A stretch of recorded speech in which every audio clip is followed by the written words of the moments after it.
A few months back, I put out a video on joinery techniques and mentioned how one should not use pocket holes to attach a tabletop to an apron because of wood movement. And lots of people asked, so what should we do? Just like everything when it comes to woodworking, there is more than one answer to this, and it all just depends on your skill level, budget, and how much time you're willing to put into the project. But there's an option for everyone. Let's quickly discuss the problem first. Boards will expand and contract widthwise seasonally when the humidity in the air changes. If you simply screw a tabletop to an apron, the board will not be able to move with the seasons and it will crack. So the first simplest solution is to attach the apron with oversized holes. I like to use these pan head screws for something like this because of the broad washer style heads. There's more surface area holding the screw in place and it won't compress the wood. There's a few things to pay attention to here. You want the screw to have enough material to bite into, but you don't want to drill through your top. So first drill a hole that's larger than the pan head screw with a Forstner bit to the perfect depth you need. Then using the point that the Forstner bit left over, drill a hole that's larger than the shank of the screw, all the way through. I typically will do a test hole, put the screw in, and line it up in the material to make sure everything is looking good before actually drilling into my workpieces. You can see that this allows for the wood to expand and contract with the seasons because the screw can wiggle around in this hole. For most cases, just using screws into the wood will be fine, but if you know the piece will constantly be taken apart and reassembled, you can do the same concept with threaded inserts. The method is exactly the same. Only with these, there's an added step of installing the inserts by marking them out, drilling the correct size hole, then screwing them in. You can see when I loosely tighten a bolt into the insert, the apron is still wiggling around slightly because of the oversized hole. Depending on your project, you may consider making one hole the exact size of your screws so you can actually control where the top will move.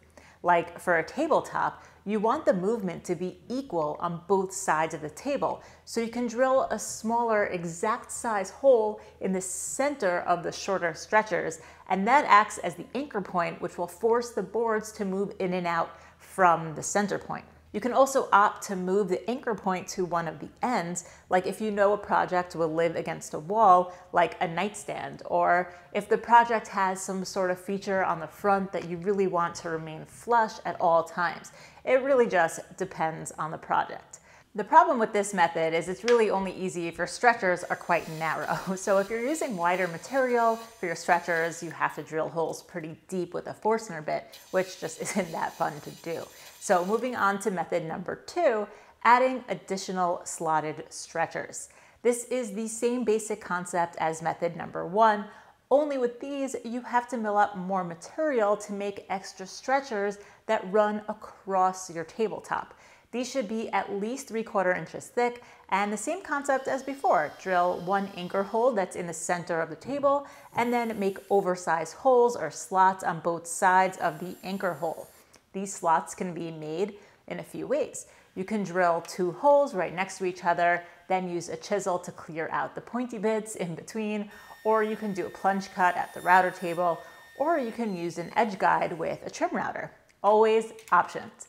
Also lots of options to connect these stretchers to your main table frame. You can use dowels, biscuits, dominoes, pocket holes, mortise and tenon. You get the idea. No matter how you connect them, the concept is the same.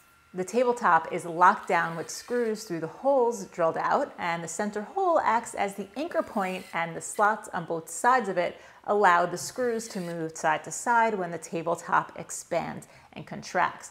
Just like with method number 1, if you're worried about stripping the holes due to constantly disassembling and reassembling the pieces, you can do the same concept with threaded inserts as I showed before.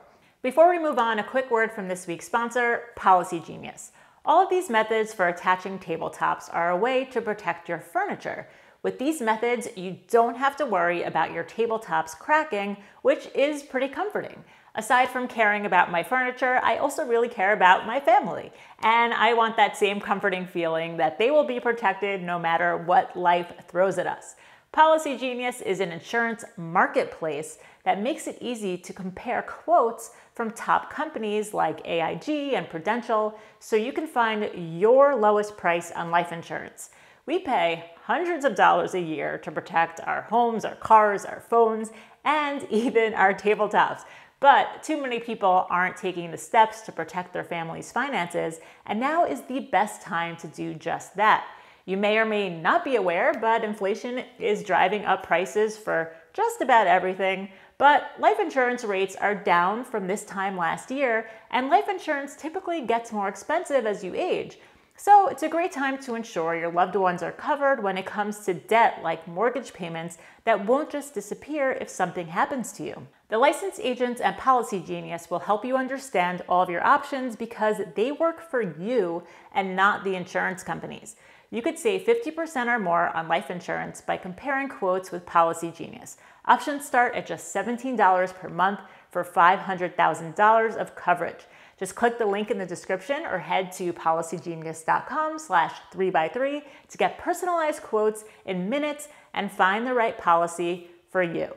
Moving along to a few methods that require purchasing extra pieces of hardware. Let's start with Z-clips. These are metal brackets that form a Z shape, hence the name, and the only caveat when using the Z-clips is that you have to think ahead because the easiest way to prepare for their installation is to make a groove at the table saw before your table is assembled. Simply use your actual Z-clip as a guide for setting up your fence. You just want to make sure your blade is in line with the bottom part of the Z. Then you can use the clip again as a guide for the blade height and make the cut. Obviously, do this on a scrap piece first and make any adjustments if you need to. The clip should be able to go into the groove fully, and when set down on the tabletop, the bottom should sit flush on the surface.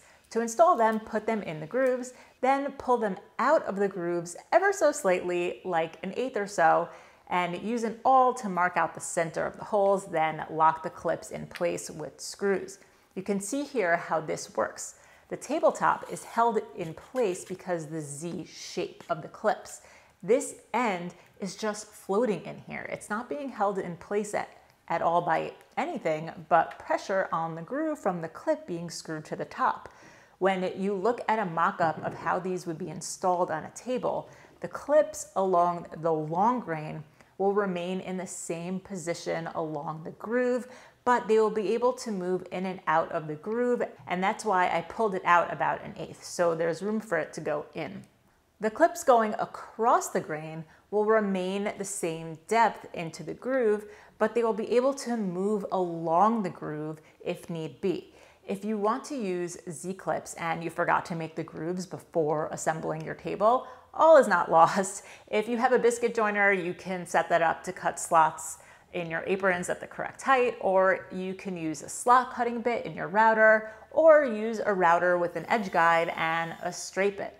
Or if you don't have any of those, you can use figure-8 fasteners that don't require any special tools and can be applied after assembly.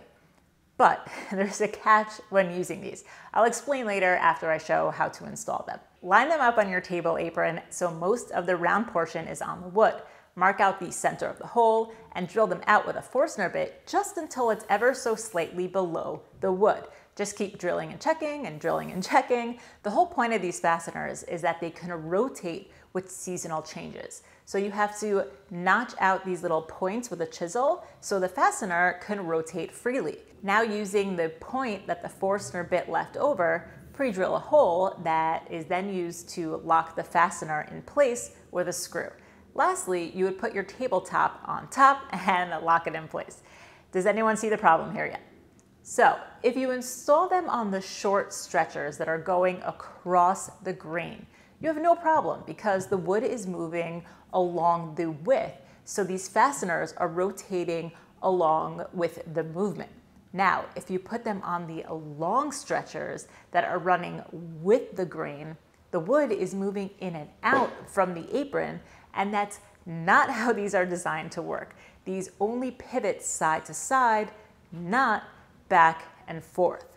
So you have options here. Depending on your project, you can add additional short stretchers and only attach the fasteners on those, and that totally works. Or you can still install them on the long stretchers, but make sure you install them on a slight angle. You can see by angling the fasteners on installation, I can push this board from side to side, which is an exaggerated example of what will happen with wood movement. I have done this on a few desks and tables in the past with zero issues at all. Moving on to something I have never used before, but found when I was ordering all this hardware and just thought it looked interesting. On Amazon, these were just called wood tabletop expansion brackets. I thought they looked cool because it looks like you don't have to prepare any slots or holes to use them, but they're also more expensive than the Z-clips and the figure 8 fasteners. This 8-pack was about $12 and it didn't come with screws. Compare that to the figure 8 fasteners at WOODCRAFT. They're $4.50 for a pack of 10, which includes the screws, and the Z-clips at WOODCRAFT are also $4.50 for a pack of 8. That also includes the screws. I've never used these before, so I can't attest to their longevity or quality, but they intrigued me because of how the slots were laid out. One side has the slot running back and forth, and the other side, the slot is running from side to side. I'm just going to assume how you would install these. On the short stretchers, I would put the slots running side to side, facing down towards the tabletop. This would enable the top to move widthwise along the grain. For the long stretchers running with the grain, I would flip them over and install them with the slot running back and forth down towards the tabletop. This would allow the top to move in and out towards the apron. Or maybe just install them all facing the same direction. If you flip these brackets on the short stretchers, the screw can still move in the elongated hole that's on the stretcher. Whatever. I think that both could work, but these definitely seem like the easiest of the bunch because there's no prep involved. Only drawback, I guess, is the price. All of these hardware options are totally fine and acceptable, but if you want to impress your friends with your woodworking skills, you can make these tabletop buttons. These work very similarly to the Z-clips. The button has a tongue that fits into a mortise in the apron. Then a screw is inserted in a countersunk hole connecting it to the tabletop. The button can move side to side because the mortise or the slot is wider than the tongue, and the button can move back and forth because there's only pressure holding it in place. Making these buttons is pretty easy. The most important thing to take into account is grain direction. If the grain is running across the button, it will defeat the purpose of using them as a hold down because they can easily snap along the grain. So you have to make them so the grain is running along the button, and now it will be super strong. All right, let's make some buttons. You can make them one at a time using a small scrap like this, cut a rabbet or notch at the end, creating the tongue, then cut to size. Repeat for the next one. That seems pretty tedious to me though, so there are a few ways to batch them out. The best way would be to find a short, wide scrap like this. This way you can make a rabbet across the end grain, either at the router table or by taking 2 passes at the table saw. Now you can cut them all to length at the same time at the table saw. And I would probably add the countersunk holes at this point because the workpiece is easy to hold when it's bigger. Then you can cut them into their individual buttons. And you can see how cutting that rabbet on the end grain easily created the tongue with the grain oriented in the correct direction. But I don't always have short, wide scraps like that. So here's another way using long, skinny scraps. You can use a miter gauge, but I'll use a crosscut sled. This technique is basically going to be like making a box joint. Take multiple passes, creating a notch going across the grain, or use a dado stack if you have one. Then you can place a pin on your sled that you can butt your workpiece against to easily make repeatable notches. Just keep going down the line until you can't go any longer. Once again, this piece is easier to hold while it's still in this state, so I'll drill all the countersunk holes before using the crosscut sled again to cut them to their final shape. There are also multiple ways to make the mortise for the buttons. You can use chisels or a router. I'm gonna demo this using the Domino though, because the Domino makes perfectly sized slots at a fixed distance from the top of the apron, so it's a great tool for this job. Besides for grain direction, the biggest thing to pay attention to here when making these is the distance from the top of the slot in the apron and the thickness of the button. You want to make these so that when the tongue is pressed up on the top of the groove, there's like a teeny tiny, maybe 30-second gap there. That's what's really going to hold your tabletop down. Now, while I was making these, I was trying to think of an easy way to accomplish the same thing with simpler tools, and I think I thought of something where I could incorporate dowels and it would be super simple. Let's test it out. First, I'll drill some holes in a scrap that will fit a dowel that I have on hand. Then cut a long dowel into smaller pieces, and I chamfered one end just so that it will go into the apron more easily. Then I can glue them into the holes I first drilled out. Just like the other buttons, I countersunk some holes while it was still in this larger state, then cut them into their individual buttons, and they're ready to be installed. No measuring here, I simply place the buttons on the stretcher so that there will be a slight gap between the top of the button and the bottom of the tabletop. And then I eyeballed the center of the dowel. I made a mark and drilled a hole. You can see how this works exactly like the other buttons. Once screwed to the top through the countersunk holes, the pressure from the dowel in the apron locks everything together. When installing these on the long stretchers, I would just make sure to back them out a little bit so the dowel has room to move in and out. On the short stretchers going across the grain, the dowels would need to move side to side. So I drilled 2 holes next to each other and chiseled out the center just to keep it simple, but this could totally be done with a router or Domino. And you can see how the button can now move side to side in the slot.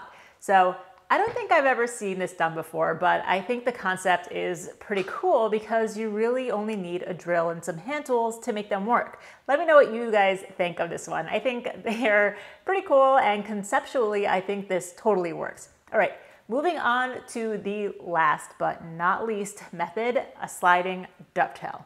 I mentioned impressing your friends with the tabletop buttons before. Well, a sliding dovetail will even impress your enemies. This is the most complicated of the bunch, but it's a great traditional way to eliminate breakage in cross-grain attachments. I've showed how to make a sliding dovetail many times on my channel, but here's the gist. Cut dados going across the grain of your workpiece. Then use a dovetail bit to make the sides of that dado angled. Now for your mating piece, don't change the height of the bit, but make sure to take multiple passes so you can sneak up on your fit. Obviously, this joint can be cut using hand tools as well, but I don't have that kind of time. But when cutting these, you want a friction fit because you don't need to glue these 2 pieces together. You're simply relying on the mechanical strength from the angled sides. You can totally use glue though, just make sure not to put glue through the entire joint. That defeats the purpose of allowing the top to move. You really would only want to add glue to one end. This way it will stay in place in one spot and the top can still expand and contract through the whole joint. There are definitely more ways to attach a tabletop that I didn't cover, but these are the basics that have been working for me on my projects. So I hope this helps you out as well. Oh, and let me know what you think of the dowel buttons. This seems like a super simple idea that anyone can achieve with minimal tools. I think I like it. So that's it for this one. Huge thanks to WOODCRAFT and Policygenius for sponsoring this video. And thank you guys so much for watching. I will see you on the next one.